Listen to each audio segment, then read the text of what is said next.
उत्तर प्रदेश सरकार द्वारा कक्षा 7 के लिए आओ समझें विज्ञान विषय पाठ्यक्रम विभाजन में हम देखते हैं मित्रों, पहला इकाई मानव विज्ञान और प्रौद्योगिकी। मित्रों, दूसरा इकाई हम पढ़ेंगे रेशों से वस्त्र तक। इकाई 3 हम पढ़ेंगे पदार्थ की संरचना एवं प्रकृति। मित्रों, इकाई 4 के तहत हम पढ़ेंगे भौतिक एवं रासायनिक परिवर्तन, और इसी के तहत इकाई 5 में हम पढ़ेंगे ऊष्मा एवं ताप। फिर इकाई 6 पढ़ेंगे पौधों में पोषण। आगे हम लोग पढ़ेंगे जंतुओं में पोषण। फिर इसके आगे अगला पाठ होगा जीवों में श्वसन। अगला पाठ है जंतुओं एवं पौधों में परिवहन। मित्रों, इसके आगे जीवों में उत्सर्जन। पाठ 11 हमारा होगा पौधों में जनन। इकाई 12 होगा लाभदायक एवं हानिकारक पौधे तथा जंतु। इकाई 13 होगा भोजन, स्वास्थ्य व रोग। पाठ 14 होगा ध्वनि।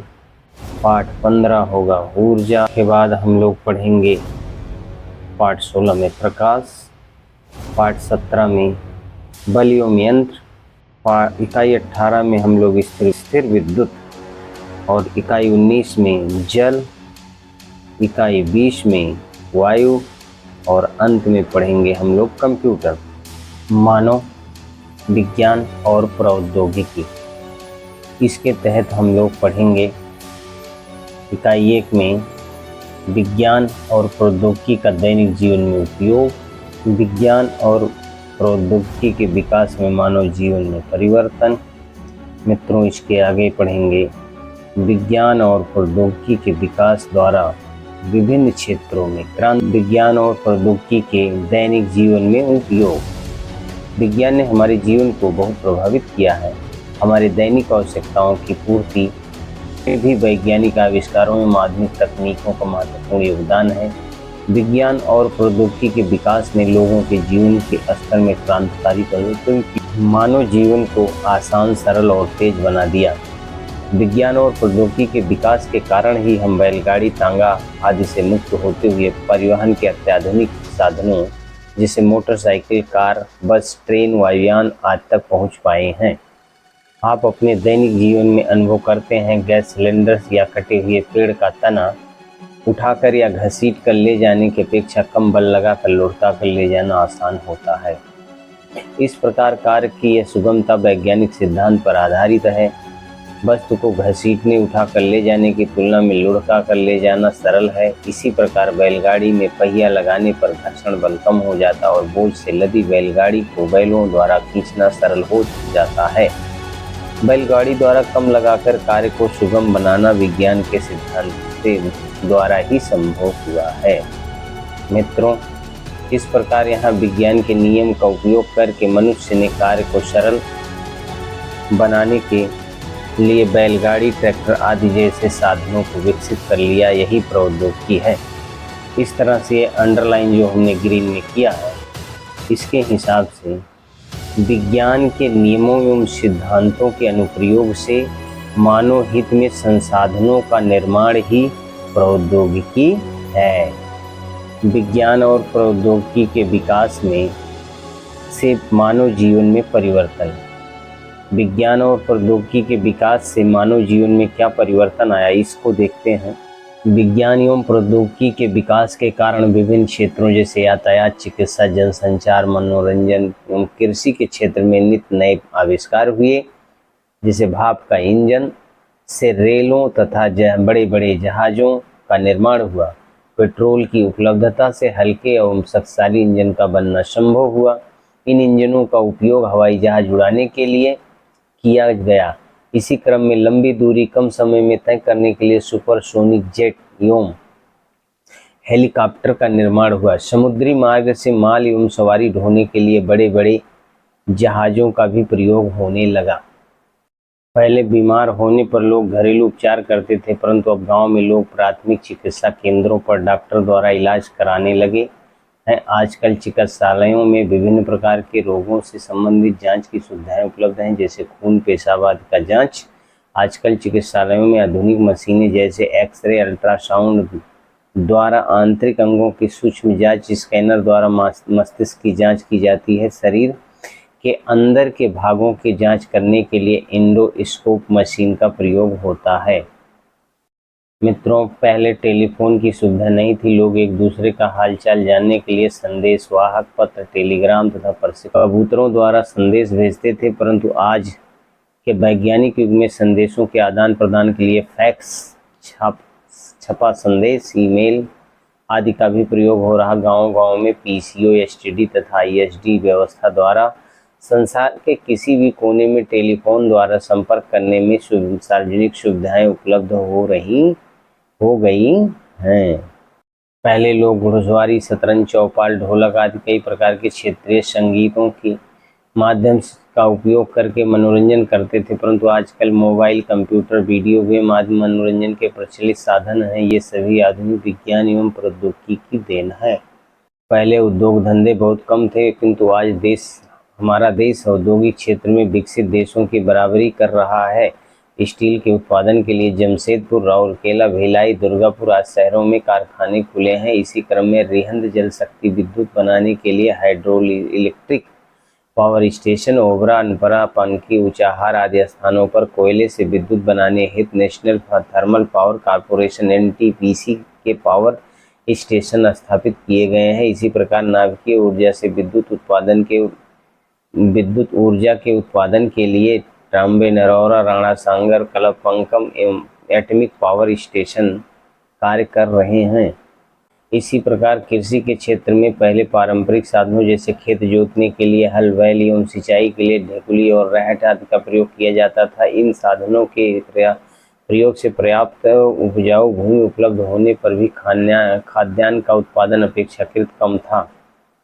इसके विपरीत आज के वैज्ञानिक युग में कृषि क्षेत्र में अनेक आधुनिक सुविधाजनक यंत्रों का प्रयोग होने लगा है। ये यंत्र हैं ट्रैक्टर, थ्रेशर, हार्वेस्टर, डीजल के पंप सेट, ट्यूबवेल आदि। अब खाद्यान्न उत्पादन को बढ़ाने के लिए उन्नत प्रकार के शोधित बीज, यूरिया और सुपर फास्फेट जैसे रासायनिक उर्वरकों आदि का प्रयोग किया जा रहा है। अब हम खाद्यान्न के क्षेत्र में आत्मनिर्भर हो गए हैं। यह सब हरित क्रांति के द्वारा संभव हुआ है। आधुनिक कृषि उपकरणों, उन्नतशील बीजों, उर्वरकों और पर्याप्त सिंचाई के साधनों द्वारा कृषि उपज में आशातीत वृद्धि हो हरित क्रांति कहते हैं। मित्रों, कभी कभी ये बहुत महत्वपूर्ण प्रश्न पूछा जाता है। अक्सर प्रश्न पूछा जाता है हरित क्रांति के किसे कहते हैं, तो आधुनिक कृषि उपकरणों, उन्नतशील बीजों, उर्वरकों, पर्याप्त सिंचाई के साधनों द्वारा कृषि उपज में आशातीत वृद्धि को हरित क्रांति कहते हैं। आजकल आधुनिक तकनीकियों में के नित नए प्रयोग द्वारा विभिन्न क्षेत्रों में उत्पादन में वृद्धि हुई, जैसे मत्स्य उत्पादन उन्नत प्रकार के मत्स्य बीज द्वारा, सब्जी उत्पादन उन्नत बीज द्वारा, रेशम उत्पादन वैज्ञानिक विधि द्वारा, कीटों को शहतूत के वृक्षों पर पालन द्वारा। मित्रों, सुअर पालन संतुलित आहार एवं सामयिक टीकाकरण द्वारा, मुर्गी पालन संतुलित आहार एवं सामयिक टीकाकरण द्वारा। उपरोक्त सभी तथ्यों द्वारा यह कह सकते हैं कि विज्ञान में प्रौद्योगिकी तथा प्रौद्योगिकी ने विज्ञान का विकास किया है। मित्रों, इस लाइन को ध्यान दीजिएगा। विज्ञान ने प्रौद्योगिकी तथा प्रौद्योगिकी ने विज्ञान का विकास किया। वास्तव में प्रौद्योगिकी तथा विज्ञान दोनों एक दूसरे के आश्रित हैं। प्रौद्योगिकी का विकास विज्ञान के नियम तथा सिद्धांतों के दैनिक जीवन में उपयोग से होता है। यही कारण है कि प्रौद्योगिकी को व्यवहारिक ज्ञान भी कहते हैं। इसी प्रकार विज्ञान का जितना अधिक विकास होता उतना ही उत्तम प्रौद्योगिकी विकसित होती है। कुछ और भी जाने। कृषि के क्षेत्र में विभिन्न क्रांतियां, हरित क्रांति फसल उत्पादन में, श्वेत क्रांति मित्रों दूध उत्पादन में, पीली क्रांति तिलहन उत्पादन में, भूरी क्रांति उर्वरक उत्पादन में, नीली क्रांति मत्स्य उत्पादन में। मित्रों, इस तरह से जिनको हमने अंडर बॉक्स कर दिया है, ये बहुत ही महत्वपूर्ण प्रश्न है, इनको जरूर ध्यान देना है। मित्रों, श्वेत क्रांति के जनक कौन हैं, तो वर्गीज कुरियन हैं। डॉक्टर वर्गीस कुरियन। किसी भी नई प्रौद्योगिकी के उपयोग से मनुष्य के जीवनचर्या तथा कार्यकुशलता में सुधार आता है। शिक्षा के क्षेत्र में NCERT द्वारा प्रस्तुत विज्ञान शिक्षा से संबंधित ज्ञान दर्शन टीवी का कार्यक्रम टीवी पर दिखाया जाता है। दूरस्थ शिक्षा कार्यक्रम है। देश विदेश के प्रोफेसरों तथा शिक्षकों द्वारा टीवी पर कार्यक्रम दिया जाता है जिसे हम टीवी पर देखकर लाभ उठा सकते हैं। अब हमारे देश में इसके माध्यम से शिक्षा पर दिए जाने पर जोर दिया जा रहा है। विज्ञान और प्रौद्योगिकी के विकास से विभिन्न क्षेत्रों में क्रांतिकारी परिवर्तन। मित्रों, औद्योगिक क्रांति, ये क्रांतिकारी जो परिवर्तन आया है, हम अगला देखते हैं कैसे हुआ है औद्योगिक क्रांति। औद्योगिक क्रांति में हम पढ़ते हैं आज हमारे देश में छोटी छोटी मशीनों से लेकर बड़ी बड़ी मशीनों का निर्माण हो रहा है। रेल इंजन हो या हवाई जहाज, छोटे छोटे वाहन हो या बड़े बड़े जलपोत उत्पादक मशीनें हो। मित्रों, आज हमारे देश में छोटी छोटी मशीनों से लेकर बड़ी बड़ी मशीनों का निर्माण हो रहा है। रेल इंजन हो या हवाई जहाज, छोटे छोटे वाहन हो या बड़े बड़े जलपोत उत्पादक मशीनें हो या मशीनों को तैयार करने वाली बड़ी बड़ी भारी मशीनें सब हमारे देश में बनने लगी हैं। लड़ाकू विमान, युद्धपोत, पनडुब्बी, विभिन्न प्रक्षेपास्त्र, विमान भेदी तोपें, टैंक आदि का निर्माण में हम आत्मनिर्भर हैं। रेडियो, टेप रिकॉर्डर, टेलीविजन आदि मनोरंजक साधनों के निर्माण में स्वदेशी प्रौद्योगिकी का प्रयोग हो रहा है। सूचना प्रौद्योगिकी के क्षेत्र में भारत अग्रणी राष्ट्र की भूमिका में निभा रहा है। औद्योगिक क्षेत्र में भारत का स्थान विश्व के छह प्रमुख राष्ट्रों में है। आइए देखते हैं कि जनसंचार क्षेत्र में क्रांति में क्या क्या है। मित्रों, जनसंचार के क्षेत्र में क्रांति में कंप्यूटर, इलेक्ट्रॉनिक डाक सेवा, ईमेल और इंटरनेट का विकास बहुत तेजी से हुआ है। इसने जनसंचार क्षेत्र में क्रांति आ गई है। कंप्यूटर, ईमेल और इंटरनेट क्या है, आप कक्षा 6 में पढ़ चुके हैं। कंप्यूटर एक इलेक्ट्रॉनिक मशीन है जिससे अनेक उपयोगी एवं जटिल कार्य सरलता से संपन्न किए जा सकते हैं। व्यापक स्तर पर कंप्यूटर का उपयोग रेल आरक्षण, आंकड़ों का रखरखाव, गणना, टाइप आदि की अनेक प्रकार के कार्यों में किया जा रहा है। मित्रों, कंप्यूटर के बाद आता है इंटरनेट। यह कंप्यूटर का नवीनतम प्रणाली है। विश्व के हजारों छोटे छोटे कंप्यूटर नेटवर्क टेलीफोन लाइन से जोड़ दिए जाते हैं।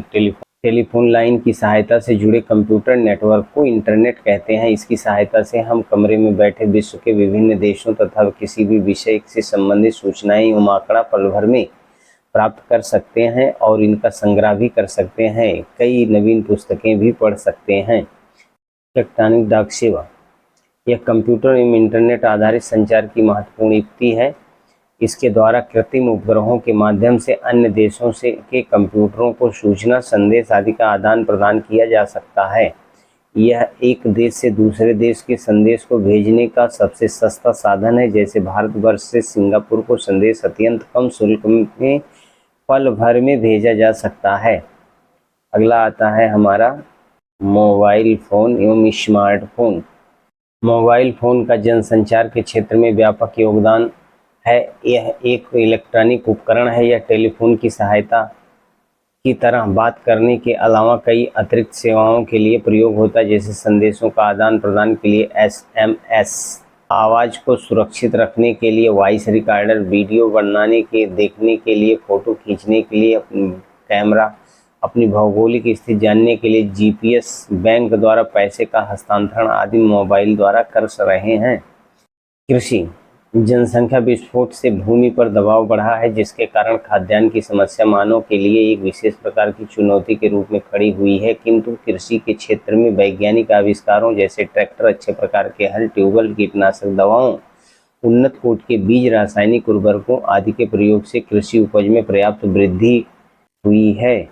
इसके फलस्वरूप हम अपनी बढ़ी हुई जनसंख्या को पर्याप्त मात्रा में खाद्यान्न उपलब्ध कराने में के साथ साथ विदेशों के भी खाद्यान्न निर्यात करने में सफल हुए हैं। मित्रों, अगला पॉइंट है ईंधन। पेड़ की सूखी पत्तियां, गोबर से तैयार उपलब्ध लकड़ी, कोयला और मिट्टी का तेल आदि बहुत पहले से ईंधन के प्रमुख स्रोत हैं। इसके प्रयोग से बहुत अधिक समय और श्रम लगता है।